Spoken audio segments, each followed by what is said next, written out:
Salam everyone. Here I am Asma, your science teacher. I will give you the lecture 2 of week 3. As in the previous lecture, I have discussed about the physical appearance of plants, that how they are different from each other and how their physical appearance is different, as I have given you the example of pondweed, rose and trees. Now today we are going to discuss about the structure of plant, that what is the basic structure of plants, of how a plant look like, and what are the basic things which are present in every plant. So the very first thing in the plant is roots.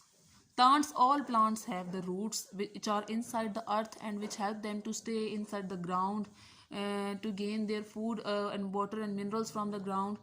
And the second thing is stem is basically, you can say, a skeleton of plant, as human body has a skeleton by which he can move here and there and which gives the shape to the body. Same in the plant, stem gives the shape to the body. The third point is leaf. As leaf are the major points, or you can say the major parts of the plants.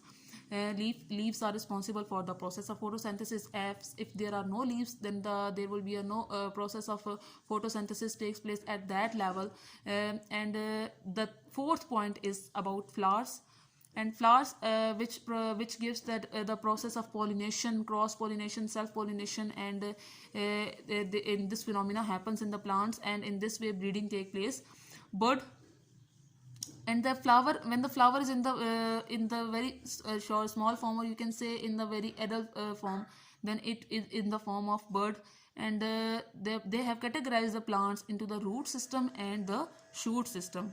A root system holds a plant in place in the ground and also takes in the water that is needed by the plant. There are two types of root systems. A taproot is a long thick root that grows straight down. A carrot is a good example of a taproot. A fibrous root system consists of many roots growing in all directions. So they have discussed about the root system, that root is the major part of plant which basically holds the plant inside the ground and which transport the water from the root to the other parts of the plant. And there are two types of root. One root is the taproot, which is long, thick, around thick root, obviously, which is inside the ground. And the other root is and the good example of that root is a carrot. And the second one is fibrous root. Fibrous root consists of many roots growing in all directions. Fibrous root might be of any tree or of any plant, but the taproot is specifically about carrots and all these vegetables which grow inside the soil.